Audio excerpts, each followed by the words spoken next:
Hello everyone, আজকে আমি video শুরুতেই একটা কথা বলবো। যেহেতু আমি এখন কলকাতাতেই থাকি, তো কলকাতায় থেকে মানে আজকে কলকাতার কি অবস্থা সেটা তো তুমি যাচ্ছ, কি সিচুয়েশান যাচ্ছে কলকাতাতে।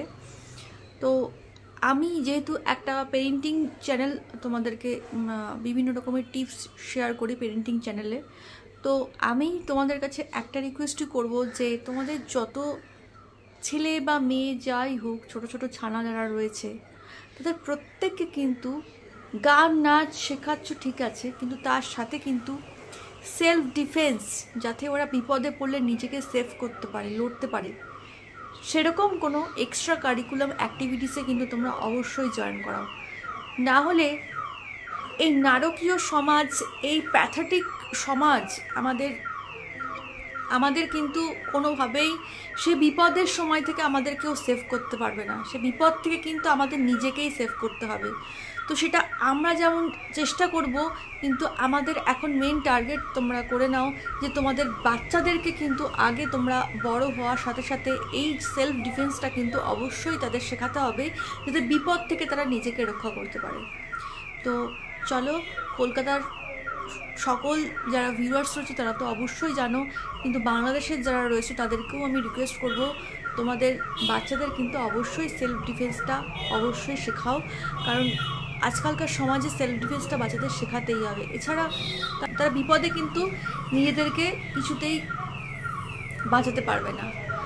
আর আমাদের সমাজ কখন কোন স্টেপ নিচ্ছে, কখন কার কী করছে তার কোনো ঠিক নেই। তো চলো এবার ভিডিওতে চলে আসি। আজকে যে ভিডিওটা আমি শেয়ার করব সেই ভিডিওটা হচ্ছে একদম ছোটো ছানাদের জন্য। অনেকেই ব্রেস্টফিড করতে পারে না, তো তারা অনেকেই বোতলে দুধ খাওয়ায়। তো সেই বোতলটা আমরা কীভাবে চুজ করব, কোন কোন বোতল আমরা চুজ করব, সেটা নিয়েই কিন্তু আজকে আমার ফুল ভিডিওটা কিন্তু ভালো লাগলে অবশ্যই একটা লাইক করো আর সাথে থেকো ইয়োরোচল চ্যানেলে। তো চলো শুরু করা যাক আজকে আমার নতুন ভিডিও।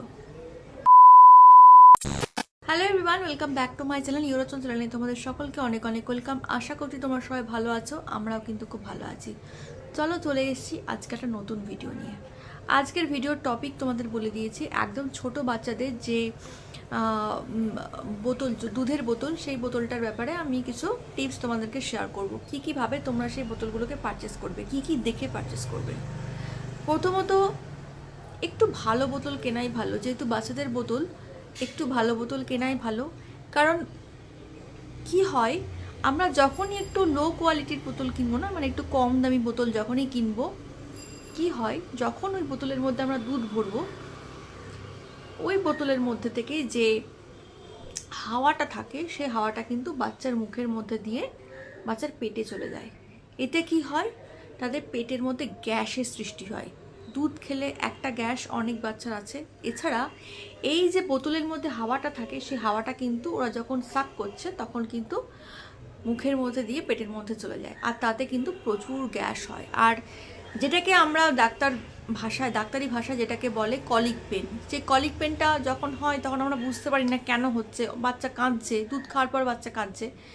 এটা কিন্তু কলিক পেনের মেন কারণ, যে দুধের বোতলের মধ্যে দিয়ে তখন পেটের মধ্যে হাওয়াটা চলে যায় এবং সেটাতে গ্যাস সৃষ্টি করে। এটা কিন্তু দুধের বোতল না, এটা কিন্তু তোমার সাক করার সময়, ব্রেস্টফিড করার সময়, তখনও সাক করার সময় যেভাবে হাওয়াটা মুখের মধ্যে দিয়ে চলে যায় তাতেও কিন্তু গ্যাস সৃষ্টি হয় এবং তাতেও কিন্তু বাচ্চার কলিক পেনের সৃষ্টি হয়। যে কলিক পেনটা কিন্তু ছোট বাচ্চাদের জন্য খুব প্যাথেটিক, কারণ সেই সময় তো আমরা বুঝতে পারি না যে কেন কান্নাকাটি করছে, আমাদের আন্দাজ করে সব কিছু করতে হয়।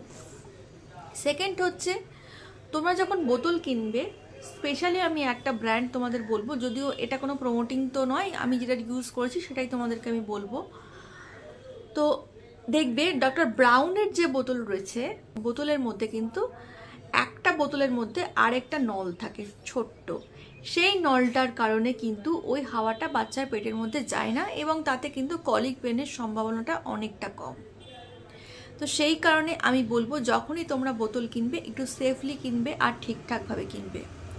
আর কোনো রকমের দুধের বোতল কিন্তু তোমরা 6 মাস পর আর ইউজ করবে না। 6 মাস পর পর কিন্তু তোমরা দুধের বোতলটা অবশ্যই চেঞ্জ করবে। দুধের বোতল কিন্তু অবশ্যই স্টেরিলাইজ করবে, কারণ আমরা যখন একটা কোনো থালাতে খাবার খাই, সেই থালার খাবারটা যখন খাওয়া হয়ে যায় আমরা কিন্তু থালাটাকে ধুয়ে পরিষ্কার করে রেখে দিই। এরকম অনেক মারা রয়েছে, আমি নিজের চোখে দেখেছি, বাচ্চাকে দুধ খাওয়ানো হয়ে গেল, যেখানে বসলো সেখানেই দুধের বোতলটা রেখে দিল। তো এই কাজটা কাইন্ডলি করবে না, যে দুধের বোতলটাতে রেখে তুমি কিছুক্ষণ ঘুমিয়ে নিলে, কিছুক্ষণ আড্ডা মেরে নিলে, কিছুক্ষণ গল্প করে নিলে, বা কিছুক্ষণ বাচ্চা সামলে নিলে, একদম না। তোমরা যখন বোতলে দুধ খাওয়া শেষ হবে সেই মুহূর্তে কিন্তু বোতলটাকে ওয়াশ করতে হবে। এবার বোতলটাকে তোমরা কী দিয়ে ওয়াশ করবে? এমনি সাবান জল দিয়ে কি ওয়াশ করবে? আমাদের যে নর্মাল যেসব সাবানের লিকুইড ওয়াশ বা এমনি সার্ফ শ্যাম্পু এসব দিয়ে কি তোমরা ওয়াশ করবে? না।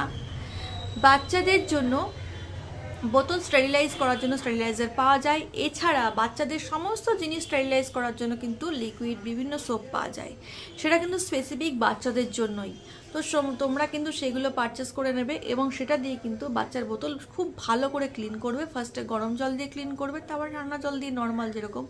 আর অবশ্যই বোতলের যে সিপারগুলো থাকে সেই সিপারগুলো কিন্তু 6 মাস টানলে হবে না, সিপারগুলো কিন্তু 4 মাসেই তোমাকে চেঞ্জ করতে হবে। মাঝে মাঝে যদি দেখো সিপারের মধ্যে কোনো রকমের ব্যাকটেরিয়া বা কোনো রকমের কোনো ফাঙ্গাস জন্মে গেছে, তাহলে কিন্তু তোমার বোতলের যে সিপার থাকবে সেই সিপার কিন্তু সাথে সাথে চেঞ্জ করতে হবে। আর এই ফাঙ্গাসগুলো কেন জন্মায়? বোতল যখনই অপরিষ্কার থাকে তখনই কিন্তু এই ফাঙ্গাসগুলো আস্তে আস্তে জন্মায়।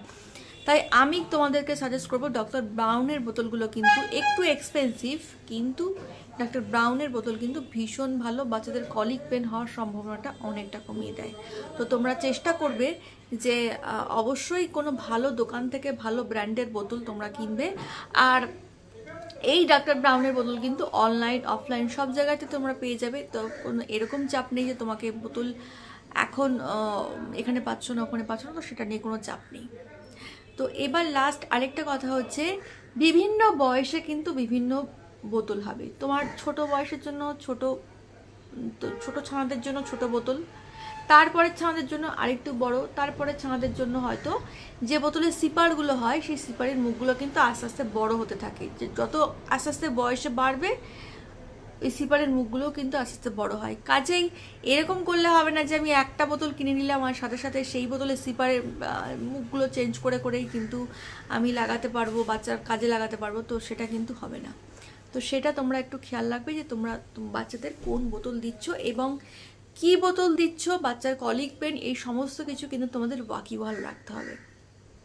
তো চলো আজকের ভিডিওটা আমি খুব একটা লেন্দি করবো না, কারণ এখন সত্যি মেন্টাল সেট আপ আমাদের স্পেসিক্যালি এখন মেন্টাল সেট আপ সত্যি আমার সেরকম নেই যে আরও অনেক তোমাদের সাথে গল্প করবো বা কথা বলবো বা অনেক টিপস দেবো। তো আজকে এই ছোটো টিপসটাই তোমাদেরকে শেয়ার করার ছিল। ভিডিওটা ভালো লাগলে কিন্তু অবশ্যই লাইক করো, সাথে থেকো আর সঙ্গে থেকো ইয়োরসা চ্যানেলে। তো চলো আজকের মতো টাটা, বাই বাই, দেখা হবে নেক্সট ভিডিওতে।